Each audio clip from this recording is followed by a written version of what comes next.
అందరికీ నమస్కారం. మీరంతా సంతోషంగా ఉన్నారు అనుకుంటా. మా కుటుంబం కానీ సంతోషంగా ఉన్నాము.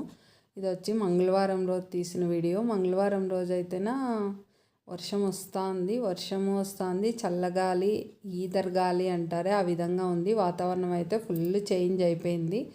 ఈ చలికాలం అయితేనా కార్తీక మాసంలో తొలి ఏకాదశికి విష్ణుమూర్తి యోగ నిద్రలే పోయి కార్తీక మాసంలో క్షీరాబ్ది ద్వాదశి రోజు మేల్కుంటాడు కార్తీక మాసంలో అని మనకు పెద్దల నుంచి తెలిసిన విషయము, అందరికీ తెలిసిన విషయమే. మరి శనివారం ఏకాదశి, క్షీరాబ్ది ద్వాదశి అంటే తులసమ్మ పండగ అంటే కొంతమందికి అర్థమవుతుందని చెప్తాను. ఆ విధంగా ఆదివారం రోజు పండగ చూడండి. మనకు ఉండే దాంట్లో ఆ తల్లిని సేవించి పూజ చేసుకొని టెంకాయ కొట్టుకుంటే చాలా మంచిది.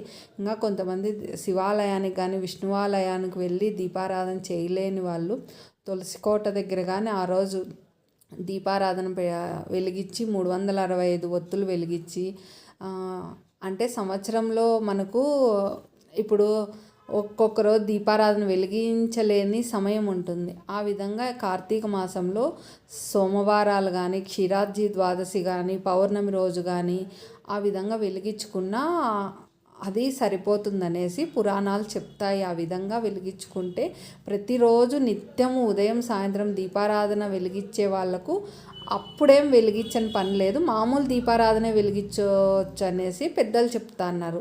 ఈ విధంగా కానీ పండితులు చెప్తా అన్నారు. మనమైతే ముందు నుంచి కార్తీక పౌర్ణమి రోజు 365 ఒత్తులు వెలిగించుకోవడం మనకు ముందు నుంచి మన పెద్దలు నేర్పించిండే విషయం ఇది. మనం అదే విధంగా ఫాలో అవుతాము. అందరం అంతే అదే విధంగా అవుతాము. నేను కానీ అదే విధంగానే ఫాలో అవుతాను. ఇంకా ఏమైనా వీలు కానోళ్ళు తులసికోట దగ్గర ఆ రోజు చేసుకోవచ్చు. చూడండి, తులసమ్మ పండగ అనేది ఆదివారం రోజు సాయంత్రం వేళల్లో అన్నా చేసుకోవచ్చు. చాలామంది సాయంత్రం వేళల్లోనే తులసమ్మకు పూజ చేసుకునేది. మా ఇంట్లో కానీ మేము సాయంత్రం వేళల్లోనే చేసుకునేది. శివయ్యకు పెరుగుతో అభిషేకం చేసుకున్నాం. మంగళవారం రోజు పెరుగుతో మనం అభిషేకం చేసుకుంటే ఆరోగ్య ప్రాప్తి అంట. చూడండి, నాకు తెలిసిన విషయాలు 2-3 విషయాలు, ఒక 4 విషయాలు ఈ వీడియోలో మనం మాట్లాడుకున్నాము. వీడియో చూస్తున్నారు, లైక్ చేయండి. మీరు లైక్ చేయడం వల్ల ఇంకా కొంతమందికి నా వీడియోలు ముందుకు వెళ్తాయి. మరి వచ్చేసేసి బిల్వపత్రి కానీ అంతే, బిల్వపత్రి కానీ తులసి కానీ మనకు దొరకలేదనుకో, ఒక్కసారి దొరికిందనుకో మరుస రోజు నిర్మాల్యం అంటారు. బిల్వపత్రికి కానీ తులసికి కానీ నిర్మాల్యం అనేది కొన్ని రోజులు కాదంట. అప్పుడు శుభ్రం చేసేసి దాని గంధం కుంకం పసుపు అలంకరించేసి భగవంతుని పాదాల దగ్గర సమర్పించవచ్చంట. చూడండి, మన రోజు దొరికితే తప్పకుండా ప్రతిరోజు పూజించుకోవచ్చు స్వామిని. మనకు దొరకలేని పక్షంలో బిల్వపత్రి ఈ విధంగా కానీ భగవంతునికి పెట్టుకోవచ్చు. దేవాలయాల్లో బిల్వపత్రి చెట్టు, ఉసిరి చెట్టు, మరి వచ్చి తులసి చెట్లు ఉంటున్నాయి.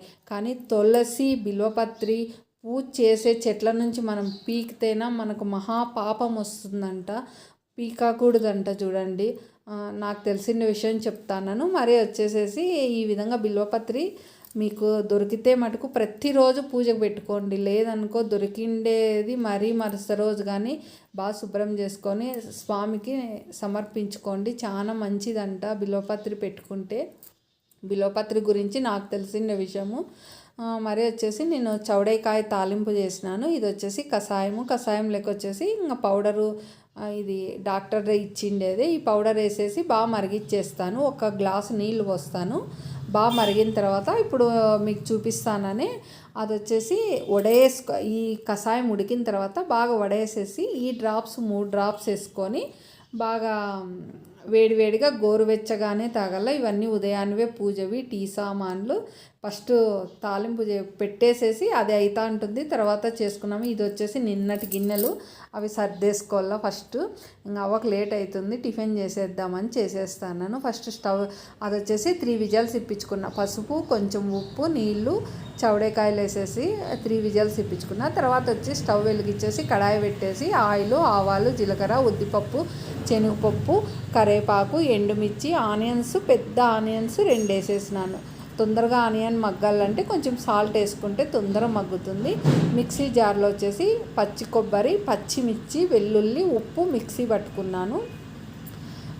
ఇంకా వచ్చేసి నువ్వులు, కొబ్బరి, అది కానీ మిక్సీ పట్టి ఇదే విధంగా చేసుకోవచ్చు. చూడండి, శనక్కాయ విత్తనాలు పట్టుకోవచ్చు, పప్పులు పట్టుకోవచ్చు. ఎందుకంటేనా మనకు కార్తీక మాసము ఎక్కువ వచ్చేసి పచ్చి కొబ్బరి అనేది మనం దేవాలయాల్లో టెంకాయలు కొడతా అంటాము, ఇంట్లో టెంకాయలు కొడతా అంటాము.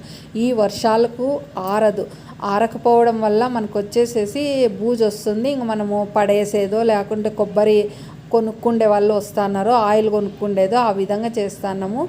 ఇట్లా మనము తినడం వల్ల ప్రతి వంటలకి వాడుకోవడం వల్ల మనకు ఆరోగ్యానికి కానీ మంచిది. చూడండి, పచ్చి కొబ్బరి మన ఒంట్లో మొహంలో కానీ ఆడపిల్లలకు తినడం వల్ల, పచ్చి కొబ్బరి పాలు తాగడం వల్ల కానీ బాగా వచ్చేసి గ్లో వస్తుంది మొహం. కానీ అంత ఆరోగ్యప్రదము పచ్చి కొబ్బరి వల్ల మనకు ఆరోగ్యానికి కానీ ఎన్నో విషయాలు ఉన్నాయి. సాధ్యం ఉన్నంత వరకు తినేకి ట్రై చేయండి. తర్వాత వచ్చేసేసి కొంచెం పసుపు వేసేసేసి మరి చౌడేకాయ వేసేసినాను. చౌడేకాయ వేసేసిన తర్వాత దీంట్లోకి వచ్చేసి మనం మిక్సీలో ఆడించుకున్నామే ఆ పేస్ట్ వేసేసి బాగా 2 నిమిషాలు మగ్గిచ్చేసినామంటే తయారైపోతుంది. దీంట్లోకి జొన్న రొట్టె చేసినాను. ఇంకా జొన్న రొట్టె అయిపోతానే మా శ్రీవారు వచ్చేసేసి ఫోన్ వచ్చింది డ్యూటీకి రమ్మని. డ్యూటీకి కొంచెం పని ఉందనేసి ఆయన బయలుదేరాలని నాకు చెప్పా. సరేలే, లంచ్కు రాను, డిన్నర్కి కానీ వస్తానో రాలేనో, వీలైతే వస్తా లేకుంటే లేదు నైట్కి కానీ. సరే, వస్తే ఇంటికి వచ్చి మళ్ళీ తింటాడు. అది కావాలంటే ఆవుకో కుక్కకో పెట్టచ్చు, లేదనుకో ఇబ్బంది పడతాడు కదా లంచ్కి అనేసి నేనేం చేసినానంటే లంచ్కు నైట్కు డిన్నర్కు రెండిటికి కలిసి క్యారీర్ కట్టించినాను. అది ఏ విధంగా అంటే టమోటా రసం చేసేసినాను. ఇవి వచ్చేసి వడియాలు, ఆనియన్ వడియాలు, చల్లమిరపకాయలు ఏం చేసినాను. అది టమోటా రసము ఒక గిన్నెలోకి తీసినాను చల్లగాలు అనేసి. ఇది వచ్చేసి చౌడేకాయ తాలింపు, దాంట్లో వచ్చేసి ఇది వచ్చేసి సలివిండి, అది వచ్చేసి యాపిల్. 2 బాక్సుల్లోకి రైస్ పెట్టినాను. ఇంకా అక్కడ ఒక కుక్కగానే ఉందంట మా వారికి. ఆ కుక్కకు కానీ అన్నం పెట్టాలా రోజు అంటే కొంచెం ఎక్కువ పెట్టు, కుక్కకు కానీ పెట్టాలనే నేను పెట్టింది తమలపాకు బాగా శుభ్రం చేసేసేసి డ్రై క్లాత్తో తుడిసేసినాను. దాని తర్వాత ఒక జొన్న రొట్టె పెట్టినాను. లంచ్కు తినేయమని చెప్పిన. ఎందుకంటేనా అది చౌడేకాయ అనేది నైట్కు ఒకవేళ లేట్ అయిందనుకో చెడిపోతుంది. అందువల్ల చౌడేకాయను జొన్న రొట్టె కొంచెం పెరుగన్నం తినేయండి అని చెప్పిన లంచ్కు. నైట్కి వచ్చేసి ఒకవేళ అక్కడే ఉంటే రసమన్నము తినేసేసేయండి అంటే సరే అన్నాడు. ఈ బొప్పాయి వచ్చేసేసి ఇంకా మనము సోమవారం గురప్ప స్వామికి పెట్టింటిమే.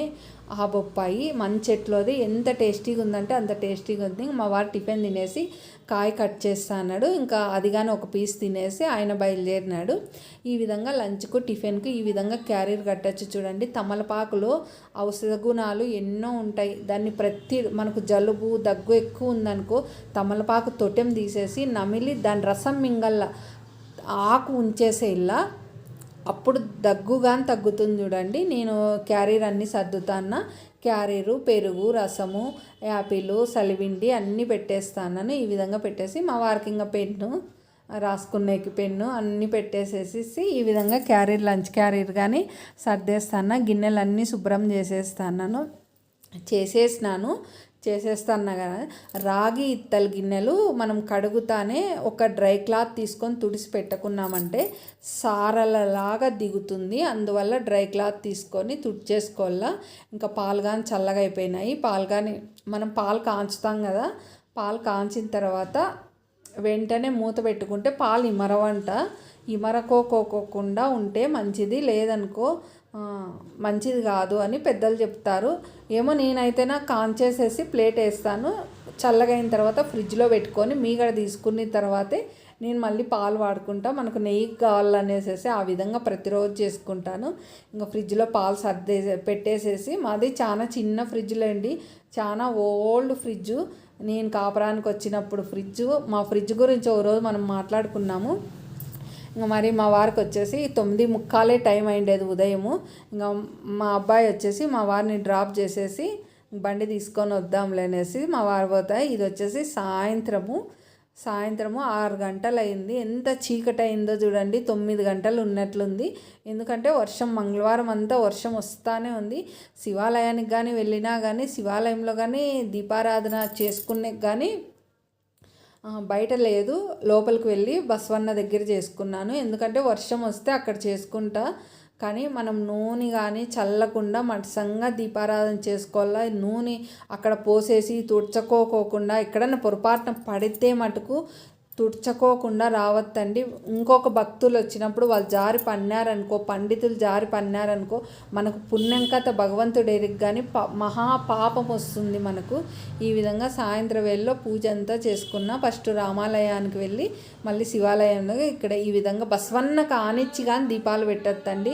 కొంచెం దూరంగా పెట్టండి. మనకు వేడి తగిలితే ఎంత బాధ ఉంటుందో భగవంతునికి కానీ అంతే. కొంచెం దూరంగా స్వామికి కొంచెం దూరంగా పెడితే మనకు మంచిది. ఇంకా పూజ అంతా అయిపోయింది. నేను మా అబ్బాయిలు ఇద్దరం దేవాలయానికి వెళ్ళినాము. పూజ చేయించుకొని దీపారాధన చేసేసి నమస్కారం చేసుకొని ఇంటికి వచ్చేసినాము. మనం వీళ్ళు వచ్చేసి శివపార్వతులు సోమవారం రోజు ప్రాకారోత్సవం చేసినారే.